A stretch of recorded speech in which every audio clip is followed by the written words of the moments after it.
Hello,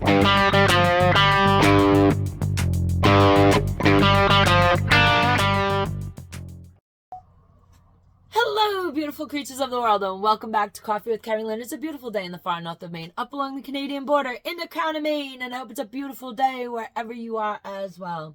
Ladies and gentlemen, beautiful creatures of the world, we are podcasting with the window open because it is gorgeous out. Tom the turkey is strutting underneath the studio window, and as we know, studio loosely means a small corner of my kitchen where I'm relegated to do my podcasting and run my small fiber business out of. I have my baby cat, Willow, to my left. She is a 4-year-old half Maine Coon cat.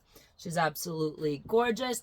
And in my off hours, this is her chair. So I'm getting the sideways looks as to what are you doing here, lady? Can you please get out of my chair so I can enjoy some sunshine and some fresh air? Ladies and gentlemen, beautiful creatures of the world, how was your day yesterday? How was your viewing of the eclipse? Our viewing was absolutely spectacular. We were awestruck. It was nothing short of spiritual. We thought we were going to view it on our back deck, but we ended up on the front porch. It was just himself and I, two little old people kicking back and relaxing. We watched it from beginning to end. We were out there a couple hours. We were just hanging out with each other. We had our cool little viewing glasses, and we watched the whole event. And we had a lot of time to just relax with each other, have deep, meaningful conversation. We always have big conversations about everything that happens in our lives. We're not, we're not just two people that kind of cross paths while we live together. We actually do have hopes, dreams, goals, aspirations.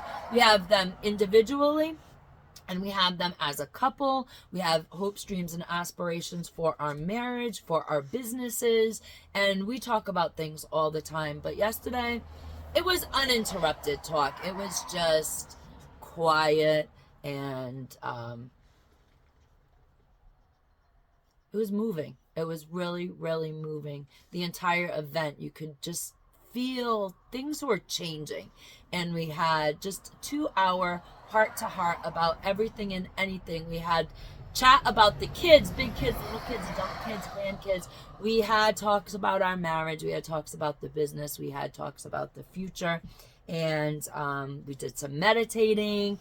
We listened to love meditations, the specific hertz that the frequency of love is felt on. And so we did that. And then as things went into totality, we turned the meditative music off, and we just watched, and we were awestruck. There are no words to explain what we saw and what we felt during the totality of the eclipse. It was absolutely amazing. It was one of those events in life that you not only see, hear, feel, smell. I mean, there was everything was just quiet. It was unbelievable. And we talked about it all through dinner. We talked about it while we watched a little YouTube last night before we went to bed. We got up this morning, had coffee. We were talking about it. It was just incredible. And we actually, did feel something shift. There was a shift in the vibration around us. And there was just, it was amazing. And it was truly a once in a lifetime situation. Ladies and gentlemen, I'm on all social medias. All the links will be in the description below. Join me on Rumble. I'm going to have a Rumble exclusive soon. I'll let you guys know when I put it up. There is an article on the Gateway Pundit that was published on April 2nd. And I can't put the link to it in my description because channels that are huge channels, bigger than my channel, way bigger than my channel, have been received warnings because they did that. If you go to thegatewaypundit.com and you look back to April 2nd, and the article was put up around, I want to say 3:15, 3:20, somewhere in that area. You'll have to go pages back now because they upload a lot of stuff.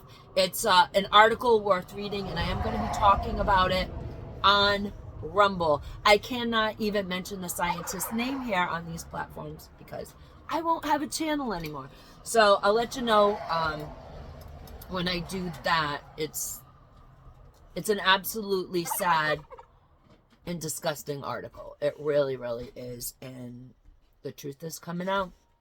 Just not in certain places. Ladies and gentlemen, beautiful creatures of the world, if you're joining me on Spotify, iHeartRadio, Amazon Music, YouTube Music, and now Pandora, please think about subscribing to my channel. I'll pop into your playlist. Give me a 5-star rating. Let the algorithm know you really want to hear what I have to say. If you're watching me on YouTube right now, hey, how are you? Subscribe to my channel if you're not subscribed. Thumbs up, thumbs down, doesn't matter. Any attention is good attention. Comment in the comment section below. I read every single comment, and I do comment back.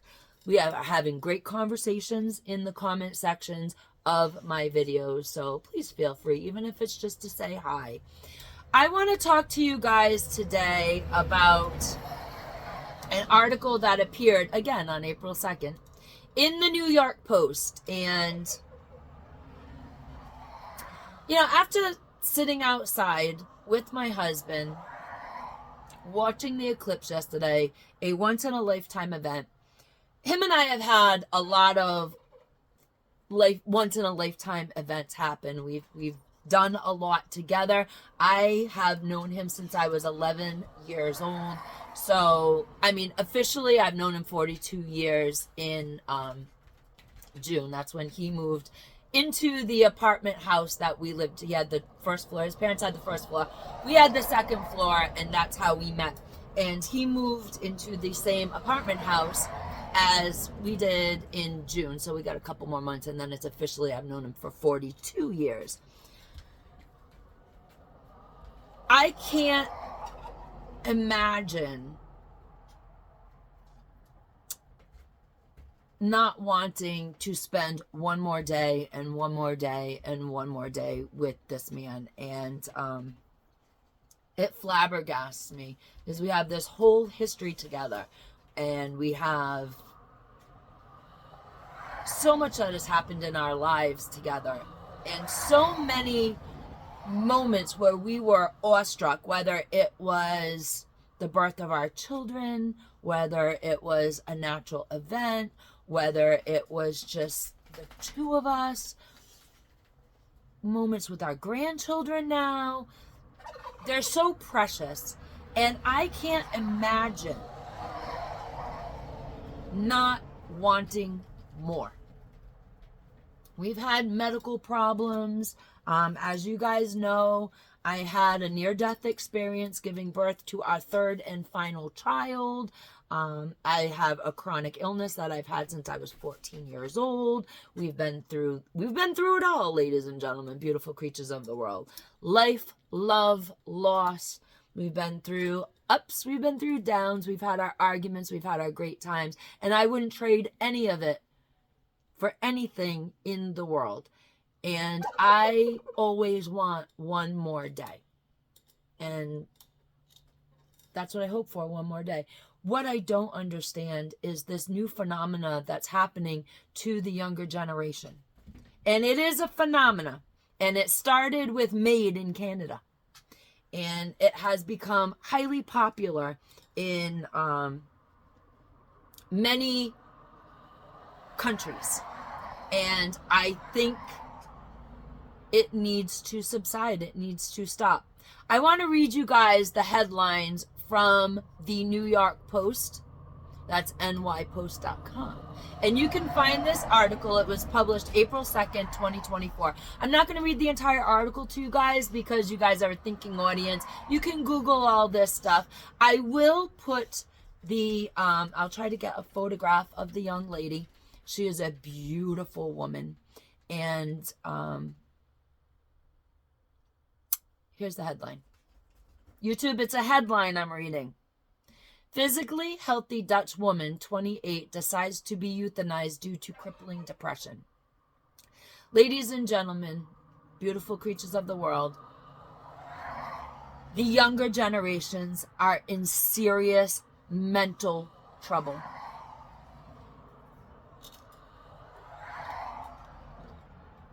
I cannot fathom not wanting another day. We'll get into this just a little bit. Physically healthy 28-year-old Dutch woman has decided to legally end her life due to her struggles with crippling depression, autism, borderline personality disorder. She has a boyfriend who is 40 years old. They live together. She lives in a small village in the Netherlands near the German border. And in May, she has decided that she will no longer exist in this world. Ladies and gentlemen, beautiful creatures of the world, the children are not all right, and we need to put the onus where it belongs, on bad parenting. It is statistically proven that children who grow up in dual parent household, it's got a mom and it got a dad, grow up with traditional values and grow up with spirituality of some form. Mom and dad have built a foundation worthy of bringing children into the picture. Those children do much better statistically. Just go Google it. They do much better in life than children who come from a single parent household or a dual parent household with addiction, abuse, or violence. Ladies and gentlemen, beautiful creatures of the world, I am not picking on people who are single parents. I am not picking on people who grew up in a single parent household. I am a product of a single parent household. My parents got divorced in 1980 because my father had a drug addiction. My father was a very privileged person. He came from very privileged means, and a lot of things were covered up and a lot of things were swept under the rug, and there were a lot of skeletons in the closet. And my father's addiction with alcohol and drugs moved into a realm of abuse and violence. And when my mother could no longer tolerate what was going on, because he started with her and then started moving on to his children, she left him. She threw him out. Now, we had no idea why my dad had to leave the household, and both of my grandparents, both sets, the privileged set and the not so privileged set, tried to keep that marriage together. She was to endure, because that's what you did. And Irish Catholic upbringing, my mom was thrown out of the church for divorcing my father. There was counseling, there was, you name it, it was done.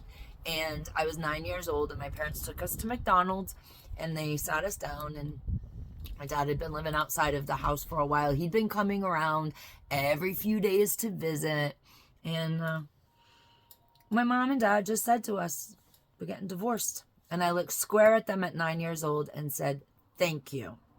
We were tired. We were tired. We were tired of the arguing.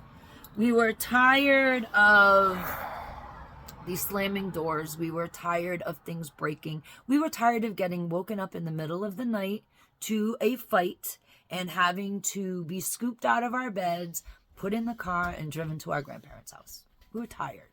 And I'm a statistic. I am an anomaly. My siblings are not. I met and found somebody that I knew I wanted to spend the rest of my life with. As I said, I've known my husband for almost 42 years. Our children are between the ages of 34 and 30. We have 4 amazing grandchildren. And quite frankly, I overcame the odds. I saw good marriages. My grandparents, both sides, had good marriages. Marriages that had a good foundation. My grandmothers made sure that I got to church. We had a lot of spirituality in our life, and that really, I think, is the basis and the bedrock of healthy children. Children nowadays have no faith, and they have no hope, and they do not believe that they can get through challenges in life, because when you are at that point where The challenge has you so whipped. If you have spirituality on your side, any form, I don't care, whatever denomination you are, you often pray about it. And the prayer calms. And then you can start receiving the information from whatever you have your source be, whether it's God, whether it's the universe, whether it's the creator, whether it's source. Here on this channel, it's source. Answers come when your heart is calm. If you cannot calm your heart, you don't have the mechanism for that. You can't hear the answer, the solution to the issue.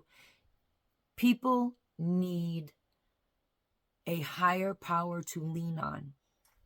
And this is part of the failure of today's parents. The other part of the failure, ladies and gentlemen, beautiful creatures of the world, is that children are no longer disciplined. Children are mollycoddled.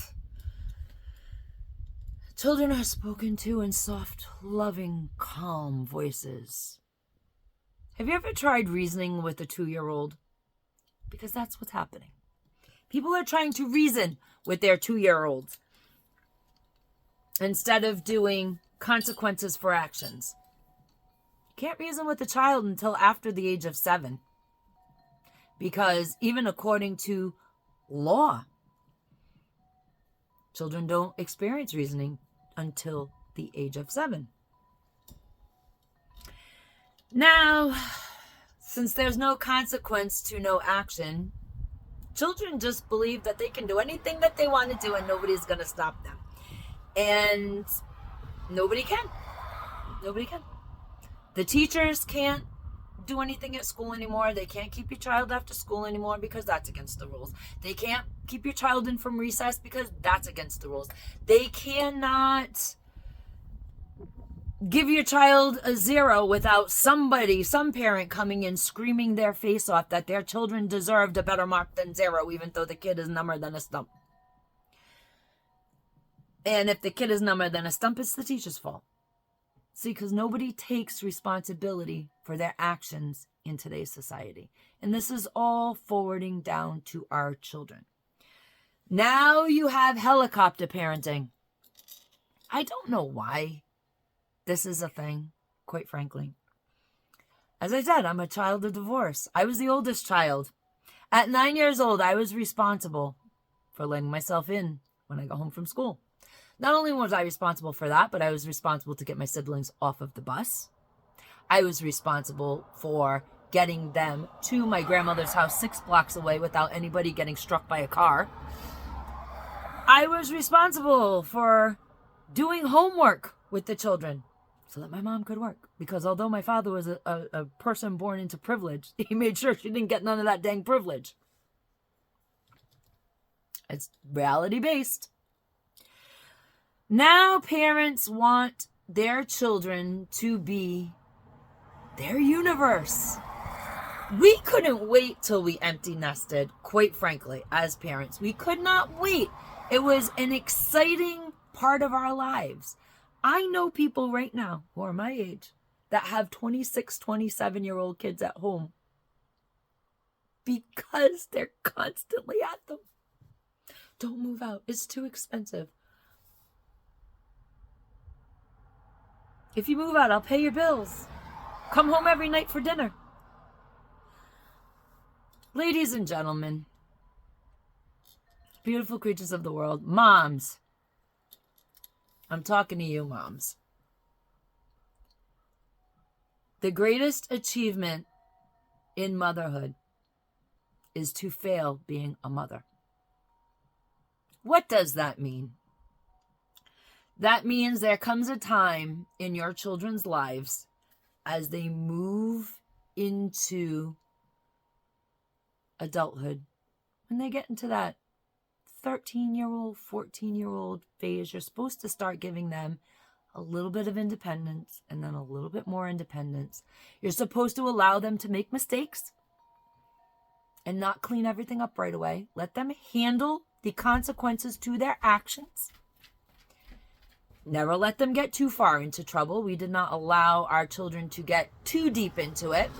We worked with them through the issue. That taught them responsibility. When you do something, there is a reaction. Sometimes when you do something, the reaction ain't good. And you are going to have to make amends. 2 people, 2 places, 2 things. And that is just how it goes when you make a mistake. You also need to teach your children that a mistake is not a life sentence. People make mistakes. They fix the mistake. They move on. And that's just how it goes. But parents like to hover. Your kid goes to college. I've always loved this about the system. These parents that hover, now their kids go to college, and the kids, mom and dad are paying for college to top it all off. The kids are in college, and mom and dad are putting out their hard-earned cash for it, and now the kids have ticked the box where mom and dad can't see their grades. That didn't fly well in my family. I don't see your grades. I don't pay for school. It's just how it worked. Because consequences happen when you do certain actions. Ladies and gentlemen, beautiful creatures of the world, moms and dads, your children are not kings and queens in the world. They are not the universe. But you are doing such damage to them by treating them as such when they are young, up into their teens, that when they get into the real world and become 28 years old, and the world does not bow down to them, the world does not kiss their feet, they're depressed. They've got anxiety. They've got turmoil.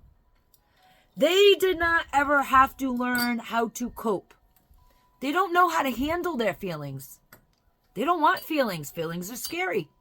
And that is your damn fault. That's your fault, mom and dad.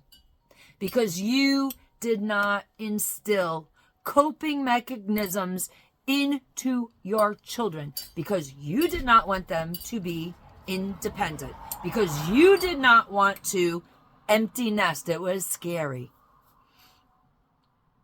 And now we have a whole generation of children who have no hope. They're depressed. They're anxious. They've got this crippling anxiety. They have no social skills because they live on social media, because you guys give them social media the minute they ask for it. I know 11-year-olds who have phones, who have Facebook accounts, who have TikTok accounts.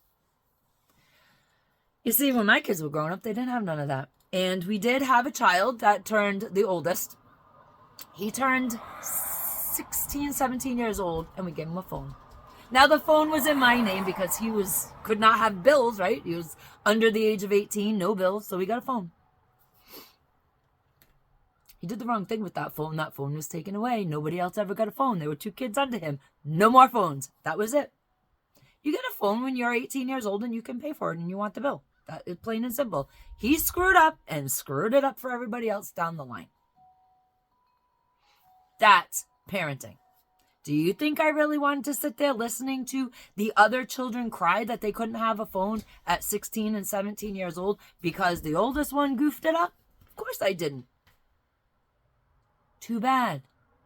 As a parent, your world is the child's mental, emotional, and physical health. That is your job. Your job is to take them from being completely dependent babies. They're computers. They're just shells. They have no program in them. It's your job to program your children with healthy skills, with healthy coping mechanisms. You do not give a child everything, because the world does not give your child everything. When your child becomes an adult, the world no longer cares. Nobody cares. The boss doesn't care about how your child feels. at a certain age, your child is no longer a child. I always say the youngest, the baby, my children, they are independent adults in their 30s. They are not my children to mollycoddle. They are of me, but they are independent adults. And the independent adulting starts when they turn around on their 18th birthday and say, you can't tell me what time I can come home. I'm 18. Well, okay. Now show them what an adult does. But instead, in society, in our households, we say, okay, you can come home whatever time you want because you're 18. But yet they can't drink till they're 21. They can't smoke till they're 21. They can't go into a casino till they're 21. They can't really do any adult activity till they're 21 years old. No longer do parents tell children, while you live under my roof, you're going to do this. That was a big thing in our family when we raised our kids. That was a big thing when we were growing up. As long as you live here, it ain't happening. Ladies and gentlemen, beautiful creatures of the world, why our children are so depressed, why they are so anxious, why they are looking to eliminate themselves from existence like this 28-year-old girl is because parents no longer parent. You're trying to take the easy way out. I know kids that are bipolar. I know kids with autism. In fact, I know kids with autism whose mom and dad refused to treat that child differently. Refused, just outright refused. Understood that the child had autism. But the child had the same expectations of all their other siblings. There are 8 kids in that family. And the child with autism is just like his siblings. Fancy that. That child expects no special treatment. That child's a go-getter. And the autism is severe. But that child is a go-getter. That child will never be completely independent. That child will always have to have his family support system. But let me tell you, that kid is totally amazing. And their autism does not stop them. I know kids that have ADD and ADHD. They have autism. They have bipolar. They used to come to my house and say to me at my table, this is why I behave the way I do. And I said, yeah, but if you do that again at my house, you're going to be going back to your house. And the kid that you know that lives here ain't never going to see you again. Because we don't do that in this family. I don't care what label you have, and I don't care what medication you have. In this household, we act a certain way. And if you can't handle that, you need to not be a part of my child's life. And that's how we handled things back in the day. Ladies and gentlemen, beautiful creatures of the world, what this 28-year-old girl is going through is atrocious. It is not acceptable. It is a failure. It is a humanitarian failure to not encourage this young woman to continue. And I'd like to know, the 40-year-old boyfriend, the family of hers, why they are being supportive of this, apparently. If that was my child, I'd be freaking the hell out. I would be going after this doctor. I would be finding them a different doctor to deprogram them from all the bullshit that this particular doctor put into them. I would be trying to help my child find a purpose in life. And it's boiling down to that with this younger generation. They have no purpose. They have no hope. Ladies and gentlemen, beautiful creatures of the world, be the kindness that you would like to see in the world. And carpe diem, because no one promised you a tomorrow.